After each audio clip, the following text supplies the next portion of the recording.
राधे राधे दोस्तों। बहुत समय पहले की बात है।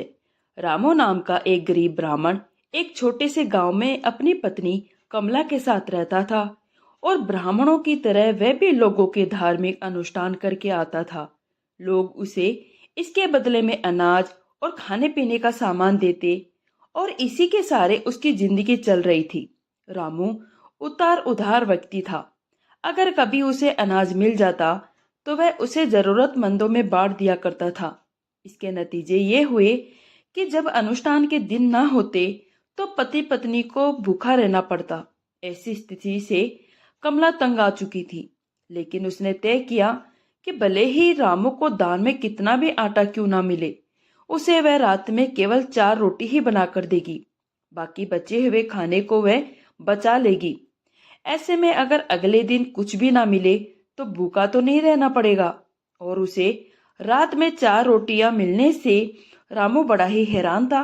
उसे समझ नहीं आ रहा था कि दान में अधिक आटा मिलने पर भी रोटियां की संख्या बढ़ती क्यों नहीं है। जब वह अपनी पत्नी से पूछता तो वह कहती, क्या 4 रोटियां में पेट भरने के लिए काफी नहीं है? भूखे रहने से तो यही अच्छा है। अगर भरोसा नहीं है तो तुम खुद आटे का डिब्बा क्यों नहीं देख लेते? रामू बेचारे को लगा दाल में जरूर कुछ काला है, जरूर कोई ना कोई तो बात है। उसने सच्चाई का पता लगाने का निश्चय किया। एक शाम को जब रामू रामू अनुष्ठान करके घर आया तो अपनी पत्नी से बोला, कल मुझे पड़ोस के गांव में अपने यजमान के पास जाना है। रात के खाने तक मैं वापस आ जाऊंगा। फिर अपनी धार्मिक किताबें लेकर वह घर से निकल पड़ा। दूसरे गांव जाने के बजाय वह नदी के किनारे टहलने लगा और वहीं पर आसपास बैठकर पूरा वक्त बिता दिया। जब शाम हुई और अंधेरा हो गया तो वह चुपचाप छिपता छिपाता अपने घर की छत पर जाकर बैठ गया। और जैसे ही उसकी पत्नी रसोई में गई तो वह ध्यान लगाकर सुनने लगा। रसोई से आने वाली आवाजों को वह बड़े ही ध्यान से सुन रहा था। थोड़ी ही देर बाद उसने हाथों से रोटी को थाप की आवाज सुनी, पटपट पटपट। फिर उसने तवे पर रोटी डालने की आवाज सुनी, चटचट। जो चटचट की आवाज थी वो उसे एक बार फिर सुनाई दी। फिर वह समझ गया कि रोटी तवे पर पलट दी गई है। कुछ कुल मिलाकर उसने पटपट की आवाज 8 बार और चट चट की आवाज 16 बार सुनी। उसने अपने आप से कहा, बिल्कुल वैसा ही है जैसा मैं सोच रहा था। मेरी पत्नी मुझसे कुछ छिपा रही है। जब अंधेरा और गहराया तब रामू छत से नीचे उतर आया। घर आकर उसने अपने हाथ धोए और कपड़े बदले। पूजा के कमरे में उसने बत्ती जलाई और देवताओं के सामने अगरबत्ती जलाई। फिर वहीं से उसने पुकारकर अपनी पत्नी से कहा, सुनो भाग्यवान, मेरा पूरा शरीर कांप रहा है। मुझे लगता है कि देवता मेरे अंदर प्रवेश कर रहे हैं। जल्दी से चावल और सिंदूर लाकर मेरे सामने रख दो। कमला ने ठीक वैसा ही किया। रामू जोर जोर से कांपने लगा और सर को झटकने लगा। ऐसे ऐसे शब्द बड़बड़ाने आने लगा मानो उसके अंदर सचमुच देवता ने प्रवेश कर लिया हो। फिर उसने कहा, 8 बार पटपट, 16 बार चटचट। 8 रोटियां बनी, 4 रोटियां मिली। देवताओं को चाहिए और 4 अभी की अभी ले आओ, वरना पति के ऐसे स्वरूप को देखकर कमला डर गई और गई अभी लेकर आती हूँ।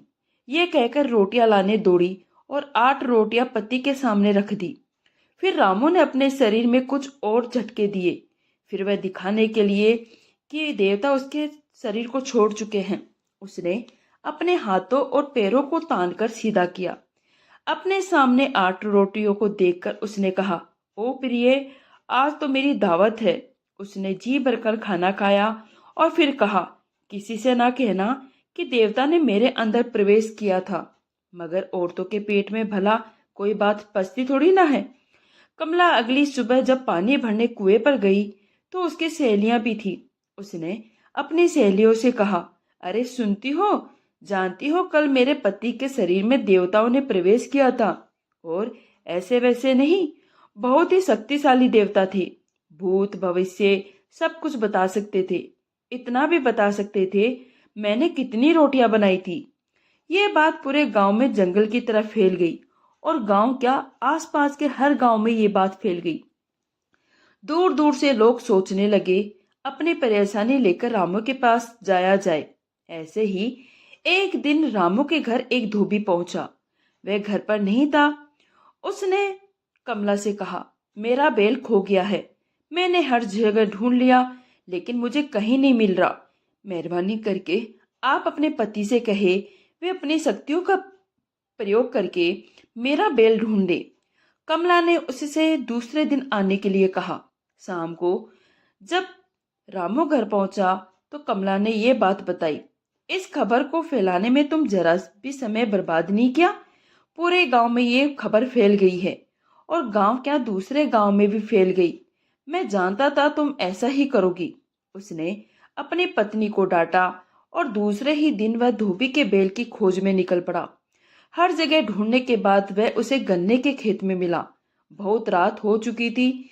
जब वह थका मादा घर पहुंचा तो अगली सुबह धोबी आया। रामू माथे पर चंदन का लेप लगाए पालती मारकर बैठा हुआ था। उसे देखकर ही गणित लगाना शुरू कर दिया, यानी उसने भविष्यवाणी की प्रक्रिया शुरू कर दी।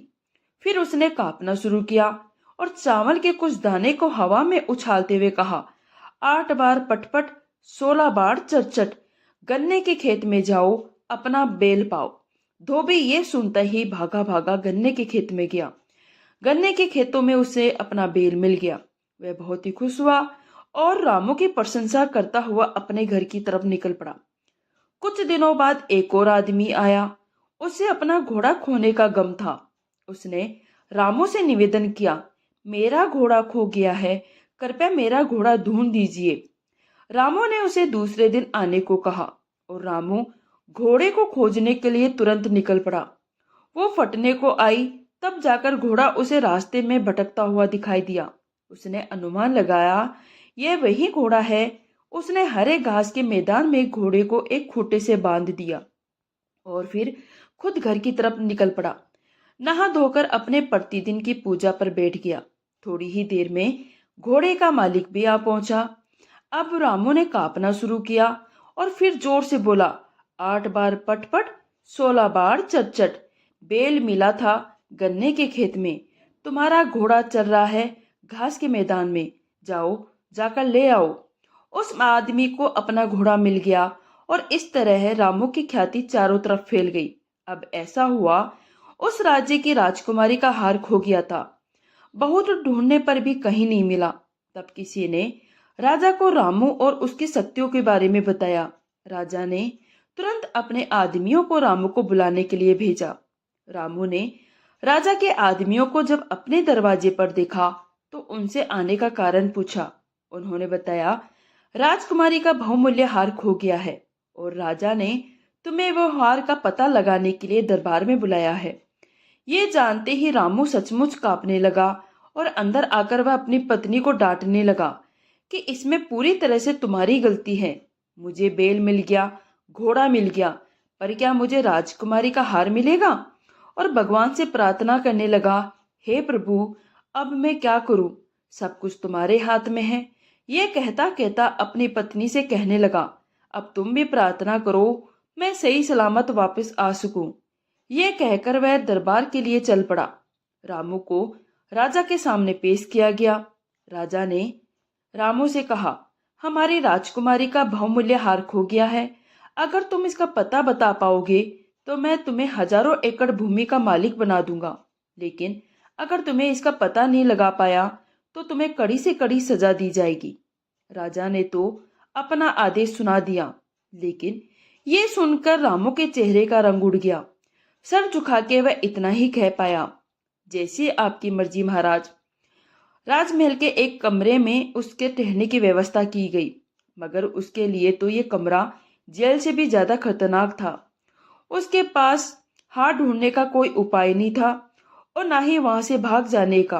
वह सोचने लगा, हार ना ढूंढ पाया तो अगली सुबह मेरी मौत निश्चित है। ऐसे मुंह से उसे कैसे नींद आती। तभी उसे बाहर से किसी औरत की आवाज आई। उसने सुना वह औरत किसी दूसरी औरत से कह रही थी, अरे निरूरी, तुम्हें रानी साहिबा ने बुलाया है। और रामू बीवी के डर के मारे वही शब्द बड़बड़ाने लगा, आओ निरूड़ी, आओ निरूड़ी, जल्दी से आ जाओ, तुम्हारे आ जाने से हम सो जाएंगे। आज तुम्हारी अंतिम रात है। आओ निरोरी, आओ निरोरी, जल्दी से आ जाओ। निरोरी और सीनरी। राजकुमारी की दो सेविकाएं थी, निरोरी और सीनरी। ये वह हार और इन दोनों ने ही वह हार चुराया था और रामू के कमरे के बाहर चुपचाप खड़ी थी। उन्होंने रामू का बड़बड़ाना सुन लिया था और उन्हें डर था। रामू के शरीर में अगर देवता प्रवेश कर गए तो उनका नाम जरूर बता देंगे। रामू नींद और सपने को बुला रहा था और उसे लगा वह उन्हें बुला रहा है। वे दोनों दौड़कर कमरे में घुसी और रामू के पैरों में गिरकर गिड़गिड़ाने लगी। महाराज से मत कहना, राजकुमारी का हार हमने ही चुराया है, हम उसे वापस लौटा देंगे। रामू ने कहा, ठीक है, लेकिन अब दोबारा कभी चोरी मत करना। अब तुम जाओ और वह हार लेकर आओ। उन्होंने वह हार लाकर रामू को दे दिया। रामू ने हार एक घड़े के नीचे छिपा दिया। फिर वह सुबह तक आराम से सोता रहा।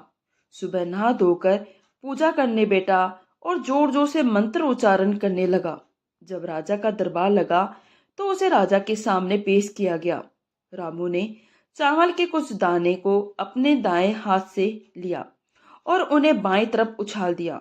फिर वह जोर जोर से कहने लगा, 8 बार पटपट, 16 बार चटचट, खोया बेल मिला गन्ने के खेत में, खोया घोड़ा मिला हरे मैदान में, हार मिलेगा घड़े के नीचे जो रखा है राजकुमारी के कमरे के बाहर। गलियारे में जाओ, जाकर ले आओ। रामू की बात की पुष्टि के लिए राजा स्वयं गलियारे में गए और वहीं हार मिला। जब रामू ने बताया था, राजा ने वापस आकर कहा, पंडित जी, आपका गणित बिल्कुल सही है, लेकिन मैं आपकी शक्तियों पर तभी भरोसा करूंगा जब आप मुझे ये बता दे मेरी मुट्ठी में क्या है। अब रामू के पास बचने का कोई रास्ता न था। उसने अपने मन में कहा, बस अब अंत आ गया है। टीडे की तरह मैं पैरों के नीचे मसल दिया जाऊंगा। ये सोचकर वह डर से कांपने लगा और कांपते कांपते बोलने लगा, 8 बार पटपट, 16 बार चटचट, खोया बेल मिला गन्ने के खेत में, खोया घोड़ा मिला हरे मैदान में, खोया हार मिला घड़ी के नीचे, मर जाएगा अब टीडा पैरों के नीचे। राजा खुशी से चिल्लाते हुए राजा ने मुट्ठी खोल ली। रामू टीडे को देखकर हक्का बक्का खड़ा रहा। मान गया, तुम्हारे पास अद्भुत शक्तियां हैं। राजा ने कहा, रामू को हजारों एकड़ जमीन ही नहीं बल्कि सोने की ढेर सारे मोहरे भी दी जाए और उसे खूब सारी ढेरों मोहरे भी दी गई और इस खुशी पर वह घर पहुंचा। पंडित मिल इस मोहरे और जमीन में मिली खुशी खुशी वह घर पहुंचा और पत्नी से कहा, ऊपर वाली की दया से अब हमारे पास बहुत कुछ है, लेकिन देवता अब कभी ना आएंगे। वे कुछ और गरीब ब्राह्मणों की मदद करना चाहते हैं, इसलिए वे जा रहे हैं। उसकी पत्नी ने कहा, कोई बात नहीं जी, कम से कम अब हमें भूखा तो नहीं रहना पड़ेगा। दोस्तों, ये कहानी यहीं समाप्त होती है। अगर आपको ये कहानी थोड़ी सी भी पसंद आई है तो प्लीज़ इसे लाइक कर दीजिए और शेयर कर दीजिए। कहानी सुनने के लिए आपका धन्यवाद।